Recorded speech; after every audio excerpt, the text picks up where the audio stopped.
નમસ્કાર મિત્રો, MPSWની આવી રહેલી પરીક્ષા માટે આજે આપણે મેરેથોન વિડીયો લઈને આવે છે, જેમાં છેલ્લા 5 વર્ષમાં વારંવાર રિપીટ થયેલા એવા IMP 100 પ્રશ્નોનો આપણે આજે આ મેરેથોન વિડીયો જોવાના છીએ.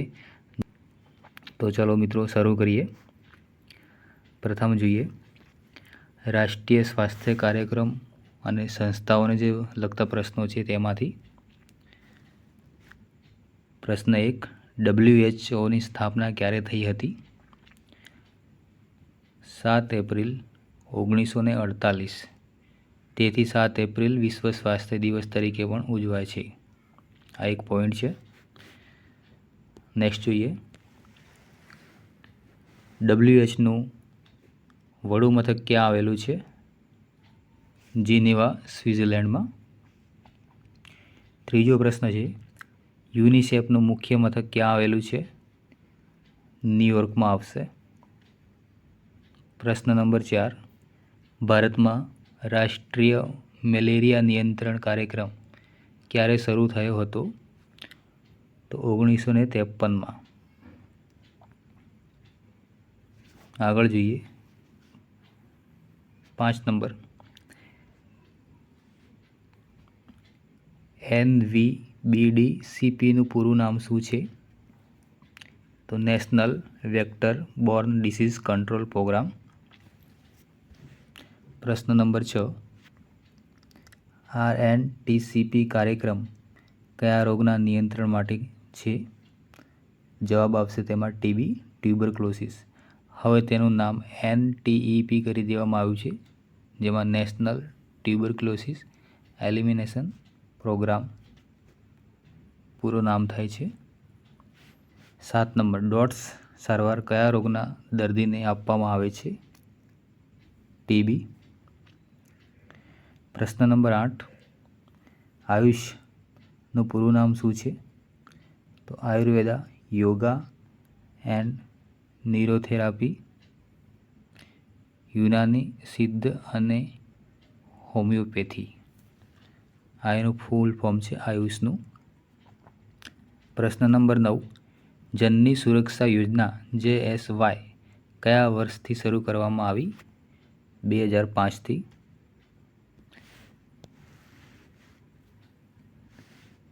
પ્રશ્ન નંબર 10, ભારત સરકારે કયા વર્ષ સુધીમાં TB મુક્ત કરવાનું ભારતનું લક્ષ્ય રાખ્યું છે? 2025 સુધીમાં. આ 2025 પૂરું થઈ ગયું છે આપણું, એટલે એ રીતે પૂછી શકે કે ભારત સરકારે કયા વર્ષ સુધીમાં TB મુક્ત કરવાનું ભારતનું લક્ષ્ય રાખ્યું હતું. આવું પૂછે તો 2025 સુધીમાં એ જવાબ આવશે. પ્રશ્ન નંબર 11, IDSPનું પૂરું નામ જણાવો. Integrated disease surveillance programme. પ્રશ્ન નંબર 12, ગુજરાતમાં ચિરંજીવી યોજનાનો મુખ્ય હેતુ શું છે? સંસ્થાકીય પ્રસ્તુતિ વધારવી અને માતા બાળ મરણ અટકાવવા. પ્રશ્ન number 13, NRHM national rural health મિશનની શરૂઆત ક્યારે થઈ હતી? 12 એપ્રિલ 2005. પ્રશ્ન નંબર 14, ICDSનું પૂરું નામ શું છે?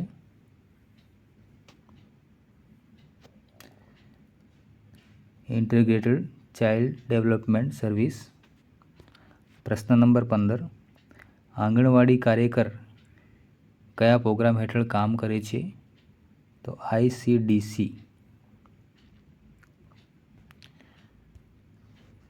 તો મિત્રો આ હતા એવા 15 પ્રશ્નો. હવે આપણે આગળ જોઈએ, તેમાં આવશે ચેપી અને ચેપી રોગો વિશે જે મોસ્ટ IMP પ્રશ્નો છે, જે વારંવાર રિપીટ થતા આવ્યા છે, તેને જોઈશું. તેમાં છે પ્રશ્ન નંબર 16, મેલેરિયા કયા મચ્છરના કરડવાથી થાય છે? એનોફિલિસ, માદા મચ્છર. પ્રશ્ન નંબર 17, ડેન્ગ્યુ તાવ ફેલાવવા માટે કયું મચ્છર જવાબદાર છે? Aedes Egypt. પ્રશ્ન નંબર 18, હાથીપગો ફાઇલેરિયા કયા જંતુ દ્વારા ફેલાય છે? તેમાં આવશે ક્યુલેક્સ મચ્છર દ્વારા. પ્રશ્ન નંબર 19, ચિકનગુનિયા કયા વાયરસથી થાય છે? આલ્ફા વાયરસ એટલે કે એડિસ મચ્છર દ્વારા ફેલાય છે.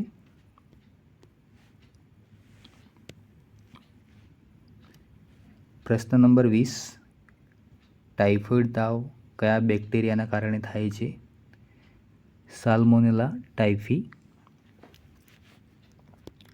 પ્રશ્ન નંબર 21, કોલેરો એટલે કે મરડો કયા બેક્ટેરિયાથી થાય છે? વિબ્રિયો કોલેરી નામના બેક્ટેરિયાથી થાય છે. 22 નંબર, હડકવા રેબિસ કોના કરડવાથી થાય છે? તો તેમાં હડકવા થયેલા કૂતરા, બિલાડી કે વાંદરાના કરડવાથી રેબિસ નામનો રોગ થાય છે, હડકવા થાય છે. નંબર 23, કાલા આઝાર રોગ કોના દ્વારા ફેલાય છે? તો સેન્ડ ફ્લાય કે જેને રેતી માખી પણ કહે છે. પ્રશ્ન નંબર 24, ઓરી મિઝલ્સ કયા વાયરસથી થાય છે? પેરામિક્સો વાયરસ. પ્રશ્ન નંબર 25, અછબડા માટે કયો વાયરસ જવાબદાર છે? અછબડા ચિકન પોક્સ, વેરિઝેલા જોસ્ટર.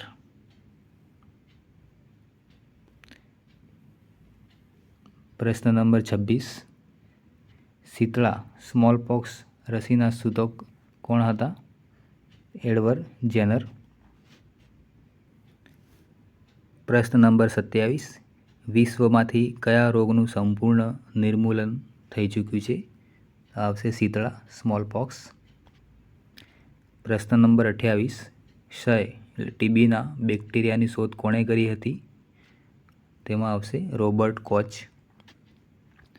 પ્રશ્ન નંબર 29, કમળો શરીરના કયા અંગને પ્રભાવિત કરે છે? લીવર એટલે કે યકૃત.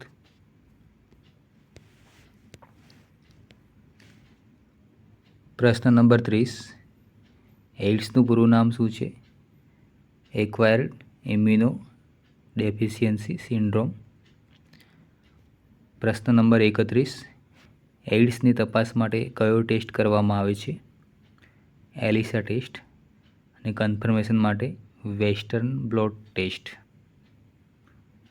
આના બંને પ્રશ્ન બની શકે છે કે એઇડ્સની તપાસ માટે કયો ટેસ્ટ કરવામાં આવે તો એલિસા ટેસ્ટ, અને એઇડ્સની કન્ફર્મેશન માટે જે ટેસ્ટ કરવામાં આવે તેને શું કહેવાય તો વેસ્ટર્ન બ્લોટ.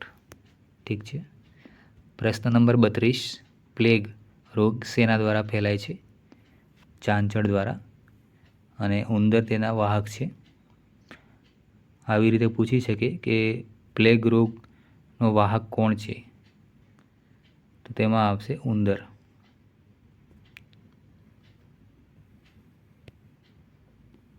પ્રશ્ન નંબર 33, ORTનું પૂરું નામ શું છે? ઓરલ રિહાઇડ્રેશન થેરાપી, જે ઝાડા ઉલટી માટે વપરાય છે. પ્રશ્ન નંબર 34, લેપ્રસી એટલે રક્તપિત્ત બીજા કયા નામે ઓળખાય છે? જે હેન્સન્સ ડિસીઝ નામે ઓળખાય છે. પ્રશ્ન નંબર 35, લેપ્રસીના જીવાણુનું નામ શું છે? માઇક્રોબેક્ટેરિયમ લેપ્રી. તો મિત્રો હવે જોઈશું આપણે આગળ રસીકરણ અને પ્રસૂતિ વિજ્ઞાન વિશેના જે પ્રશ્નો પૂછાયા છે વારંવાર રિપીટ છેલ્લા 5 વર્ષમાં, તે પ્રશ્ન જોઈશું. પ્રશ્ન નંબર 36, BCGની રસી કયા રોગ સામે રક્ષણ આપે છે? તેમાં આવશે ટીબી, ક્ષય. પ્રશ્ન નંબર 37, BCGની રસી શરીરના કયા ભાગમાં અને કેવી રીતે અપાય છે? તો ડાબા બાવડા પર, ઇન્ટ્રાડર્મલ. આઈડી એટલે ઇન્ટ્રાડર્મલ. પ્રશ્ન નંબર 38, પોલિયોની ઓરલ રસી OPVના શોધક કોણ હતા? આલ્બર્ટ સાવિન. આ પ્રશ્ન આપણે MCQમાં પૂછ્યો છે, MCQ પુલમાં જે રોજ રાખીએ છીએ, જો તમે ભાગ લેતા હશો તમને ખબર હશે કે તો એમાં ઘણા લોકોનો જવાબ ખોટો હતો, તો આ ખાસ ધ્યાન રાખજો.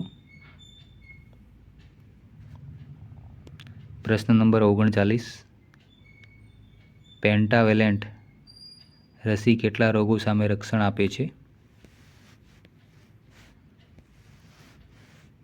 તેમાં આવશે 5 રોગો: ડિપ્થેરિયા, પર્ટ્યુસિસ, ટેટનસ, હેપેટાઇટિસ બી અને HIV. પ્રશ્ન નંબર 40, ગર્ભવતી માતાને ધનુરની રસીના કેટલા ડોઝ આપવામાં આવે છે? 2 ડોઝ, અથવા 3 વર્ષમાં ફરી ગર્ભવતી બને તો 1 બૂસ્ટર ડોઝ આપવામાં આવે છે.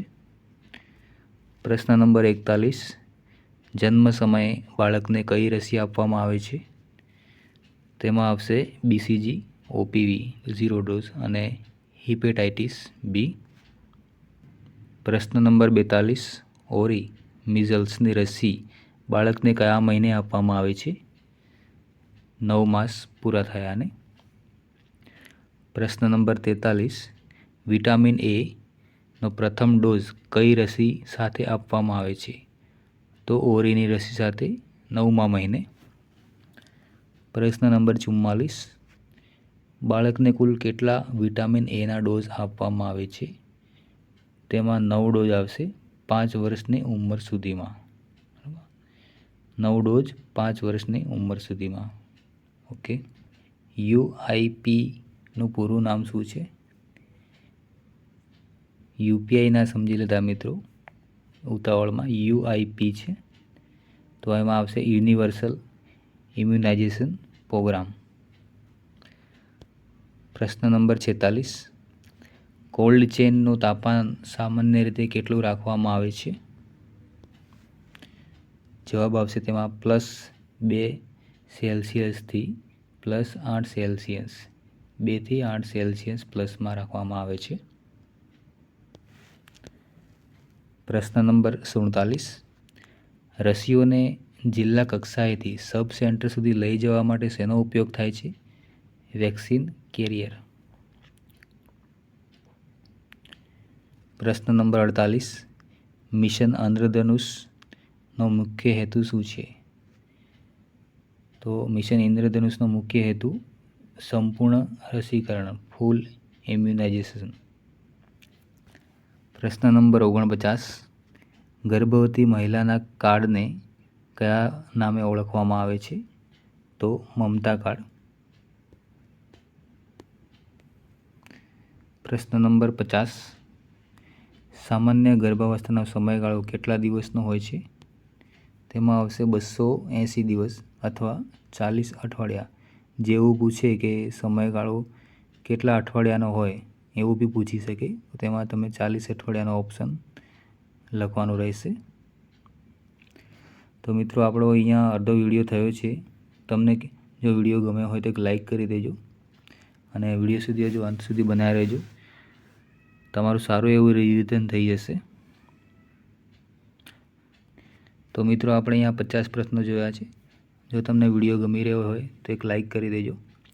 હવે આપણે આગળ એક જોઈશું લેબોરેટરી ટેસ્ટ અને નિદાન વિશેના જે પ્રશ્નો પૂછાયા છે એના વિશે આપણે પ્રશ્નો જોઈએ. પ્રશ્ન નંબર 51, મેલેરિયાના નિદાન માટે લોહીની સ્લાઇડ ક્યારે બનાવવી જોઈએ? તેમાં આવશે દર્દીને તાવ આવતો હોય તે દરમિયાન. પ્રશ્ન નંબર 52, ટાઇફોઇડના નિદાન માટે કયો લોહીનો ટેસ્ટ કરવામાં આવે છે? Widal test. પ્રશ્ન નંબર 53, DDKનું પૂરું નામ શું છે? Disposable delivery kit. પ્રશ્ન નંબર 54, ડેન્ગ્યુના નિદાન માટે કયો ટેસ્ટ થાય છે? NS1 એન્ટીજન અને IgG એલિસા.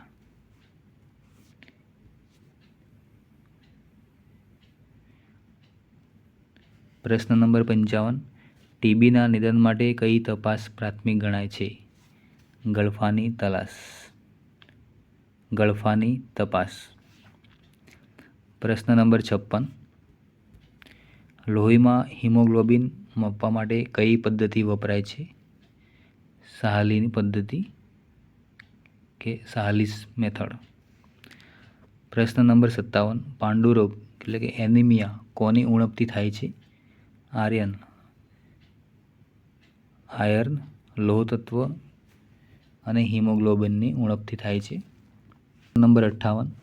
સગર્ભા સ્ત્રીમાં એનિમિયા ક્યારે કહેવાય? તો તેમાં જ્યારે હિમોગ્લોબિન 11 ગ્રામ કરતાં ઓછું હોય તો સગર્ભા સ્ત્રીમાં એનિમિયા છે એવું કહી શકાય છે. પ્રશ્ન નંબર 59. શરીરમાં સુગરનું પ્રમાણ તપાસવા માટે કયો ટેસ્ટ થાય છે? તેમાં આવશે blood sugar test, fasting PP. Number 60. પાણીની ક્લોરિનેશનની તપાસ માટે કયો ટેસ્ટ થાય છે? તો જવાબ આવશે તેમાં ઓર્થોટોલ્યુડિન ટેસ્ટ, ઓટી ટેસ્ટ શોર્ટમાં. હવે નેક્સ્ટ ટોપિકમાં છે આપણે પર્યાવરણ, સ્વાસ્થ્ય અને સેનિટેશનના પ્રશ્નો છે.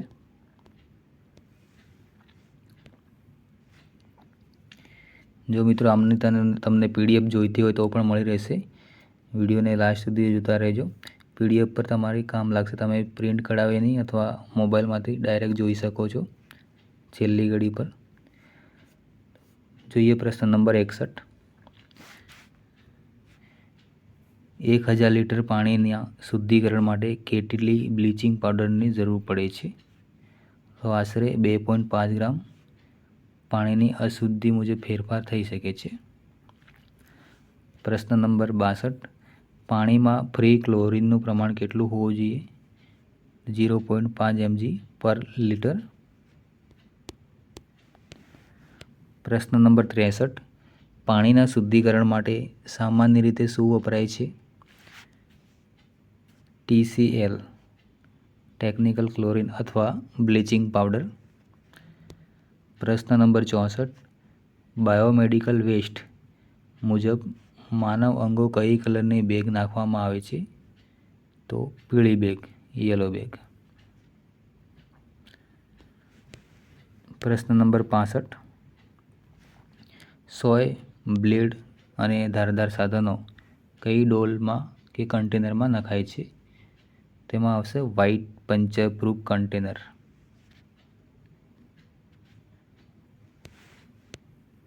પ્રશ્ન નંબર 66. સંક્રમિત પ્લાસ્ટિક વેસ્ટ જેમ કે સિરીજ, કેથેટર કઈ બેગમાં નાખવામાં આવે છે? તો લાલ બેગ.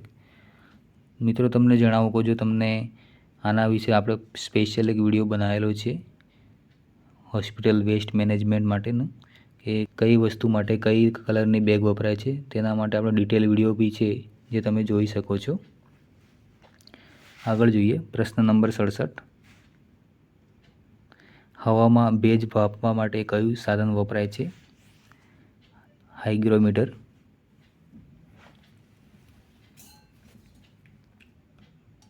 પ્રશ્ન નંબર 68. ધ્વનિ એટલે અવાજ પ્રદૂષણ માપવાનો એકમ કયો છે? ડેસિબલ. પ્રશ્ન નંબર 69.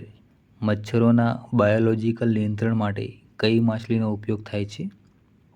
ગેમ્બુસિયા માછલી. પ્રશ્ન નંબર 70. મચ્છરોના પોરા નાશ કરવા માટે કયું તેલ વપરાય છે? MLO, mosquito larvicidal oil.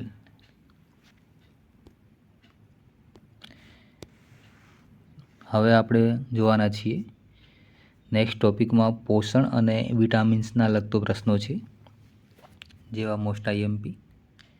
એમાં જોઈએ પ્રશ્ન નંબર 71. કયા વિટામિનની ઉણપથી રતાંતળાપણું થાય છે? Vitamin A. પ્રશ્ન નંબર 72. બેરી રોગ કયા વિટામિનની ઉણપથી થાય છે? Vitamin B1. એમાં એક બીજો બી પ્રશ્ન છે, ધ્યાન આપજો. વિટામિન B1 ને બીજા કયા નામથી ઓળખવામાં આવે છે એવું પૂછી શકે છે ઓપ્શનમાં. તેમાં થિયામાઇન.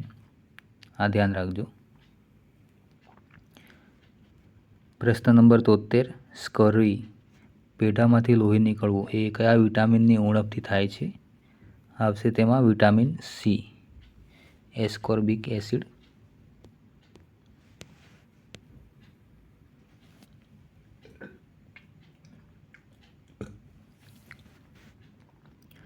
પ્રશ્ન નંબર 74. સુક્તાન રોગ કયા વિટામિનની ઉણપથી થાય છે? તેમાં આવશે વિટામિન ડી. પ્રશ્ન નંબર 75. કયું વિટામિન લોહી ગંઠાઈ જવાની પ્રક્રિયામાં મદદ કરે છે? તેમાં આવશે વિટામિન કે.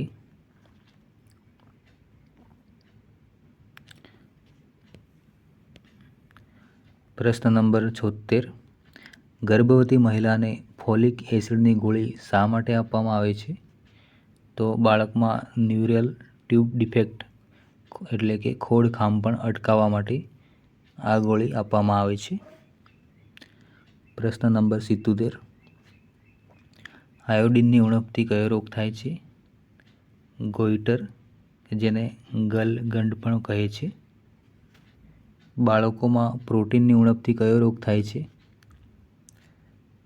ક્વોશિયોકોર અને મરાસ્મસ.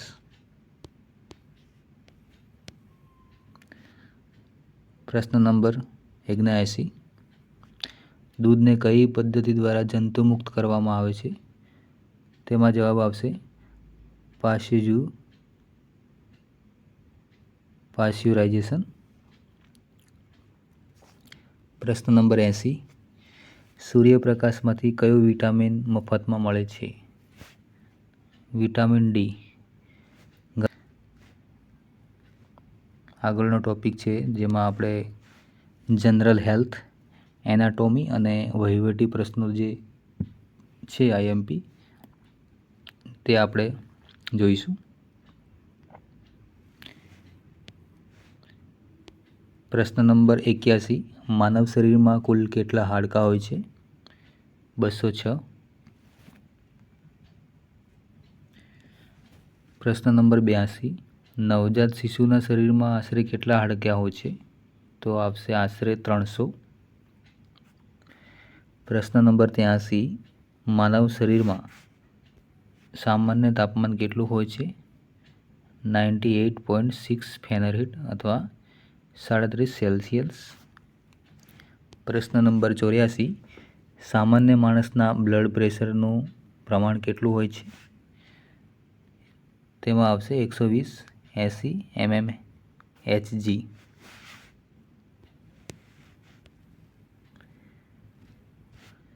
પ્રશ્ન નંબર 85. માનવ શરીરની સૌથી મોટી ગ્રંથિ કઈ છે? યકૃત. પ્રશ્ન 86. માનવ શરીરનું સૌથી મોટું હાડકું કયું છે? ફીમર એટલે કે સાથળનું હાડકું. આ જે પ્રશ્નો છે એના આપણે શોર્ટ્સ વિડીયો બી ઘણા બનાવેલા છે. જો તમે જોતા હશો તો તમને આઈડિયા આવી ગયો હશે. શરીરના અંગો વિશે ઘણા આપણે શોર્ટ્સ મૂકેલા જ છે આપણી ચેનલ પર, એ બી તમે જોઈ શકો છો. પ્રશ્ન નંબર 87. સૌથી નાનું હાડકું કયું છે? તો સ્ટેમ્પ્સ આવશે, જે કાનનું હાડકું છે, આપણા શરીરના નાનામાં નાનું હાડકું. પ્રશ્ન નંબર 88. ઇન્સ્યુલિન શરીરના કયા અંગમાં બને છે? તો સ્વાદુપિંડ એટલે કે પેનક્રિયાઝમાં બને છે. પ્રશ્ન નંબર 89. સર્વદાતા યુનિવર્સલ ડોનર બ્લડ ગ્રુપ કયું છે? તો ગ્રુપ ઓ. જે વ્યક્તિને ગ્રુપ ઓનું લોહી હોય તે કોઈ પણ વ્યક્તિને લોહી આપી શકે છે તેનું. પ્રશ્ન નંબર 90. સર્વગ્રાહી યુનિવર્સલ રિસેપ્ટર બ્લડ ગ્રુપ કયું છે? તેમાં આવશે બ્લડ ગ્રુપ એ બી.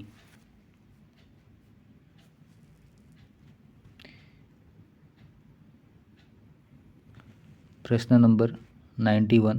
પીએચસીનું પૂરું નામ શું છે? પ્રાઇમરી હેલ્થ સેન્ટર પ્રાથમિક આરોગ્ય કેન્દ્ર. જો તમે મિત્રો આ વિડીયો એટલે સુધી જોતા આવ્યા છો તો તમે ચોક્કસ એક સિરિયસપણે તમે તૈયારી કરી રહ્યા છો એવું હું માનું છું. અને જો તમે સબસ્ક્રાઈબ ના કરી હોય તો હમણાં ચેનલને સબસ્ક્રાઈબ બી કરી દેજો, જેથી કોઈ પણ નવો વિડીયો આવે તુરંત તમને મળી રહે, કોઈ પણ વિડીયો તમારો મિસ ના થાય. આગળ જોઈએ પ્રશ્ન નંબર 92. મેદાની વિસ્તારમાં કેટલી વસ્તીએ એક પીએચસી હોય છે? તેમાં આવશે 30,000ની વસ્તીએ, જે પહાડી આદિ વિસ્તારમાં 20,000ની સંખ્યા છે. પ્રશ્ન નંબર 93. કેટલી વસ્તીએ એક સબ સેન્ટર એટલે ઉપકેન્દ્ર હોય છે, જેમાં 5,000ની વસ્તીએ મેદાની વિસ્તારમાં. પ્રશ્ન નંબર 94. CHCનું પૂરું નામ શું છે? તેમાં કોમ્યુનિટી હેલ્થ સેન્ટર સામૂહિક આરોગ્ય કેન્દ્ર, જે 1,20,000 વસ્તીએ હોય છે. પ્રશ્ન નંબર 95. આશા વર્કરનું પૂરું નામ શું છે? તેમાં આવશે એક્રેડિટેડ સોશિયલ હેલ્થ એક્ટિવિસ્ટ. પ્રશ્ન નંબર 96. સામાન્ય રીતે કેટલી વસ્તીએ એક આશા વર્કર હોય છે? 1,000ની વસ્તીએ. પ્રશ્ન નંબર 97. વિશ્વ એડ્સ દિવસ ક્યારે ઉજવવામાં આવે છે? તો તેમાં આવશે 1 ડિસેમ્બર. આ પ્રશ્ન છે એ આપણે MPSW માટે જ છે એવું નથી. કોઈ બી તમે પરીક્ષા આપતા હો સરકારી, તો એમાં હેલ્થ રિલેટેડ અથવા જનરલ નોલેજ તરીકે આ પ્રશ્ન આવડવો જ જોઈએ. વિશ્વ એડ્સ દિવસ તો 1 ડિસેમ્બર. Okay, done. પ્રશ્ન નંબર 98. રાષ્ટ્રીય વિજ્ઞાન દિવસ ક્યારે ઉજવાય છે? 28 ફેબ્રુઆરીએ. આવા પ્રશ્નો વિદ્યાર્થીઓ ધ્યાન નથી આપતા, પણ ઘણીવાર આવો પૂછી લે તો કન્ફ્યુઝન થાય છે. કાં તો એને છોડી દેવો, અને જો તમે પાકું કરેલું હોય તો તમે સાચો જવાબ આપી શકો છો. 28 ફેબ્રુઆરી રાષ્ટ્રીય વિજ્ઞાન દિવસ.